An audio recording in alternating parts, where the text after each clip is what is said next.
Welcome back, everybody. Today, I'm going to teach you how to manage meetings with Zoom and Asana. This integration streamlines your workflow by keeping your meeting links and project tasks in one place, making it easier to coordinate team collaboration without switching between apps. First, head over to the Asana web app and navigate to your desired project in the sidebar by clicking the project name. Before you proceed, it's important to make sure that Zoom is already integrated with Asana. To confirm this, click on Customize and then select Apps. This ensures you have access to the Zoom meeting features directly within your project tasks. Once you've confirmed the integration, click on Add Task and type in your meeting name to create a new meeting task. Place it under the appropriate section, such as planning or whatever category fits your workflow.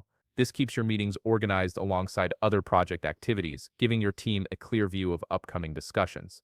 Next, click on the new meeting task you just created. This will open its details pane on the right side of your screen, where you'll find all the options for customizing and adding information to your task. Look for the Zoom section within this details pane. Here you'll see an Add Zoom Meeting button. Click it. You'll now have two options.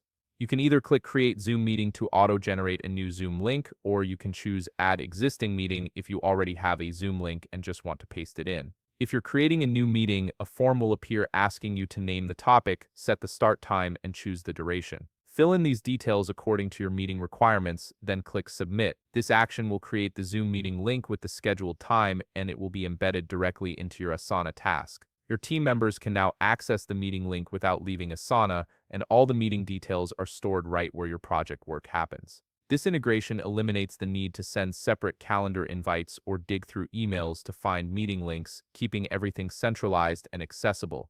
If you found this video helpful, please leave a like, subscribe, and see you in the next video.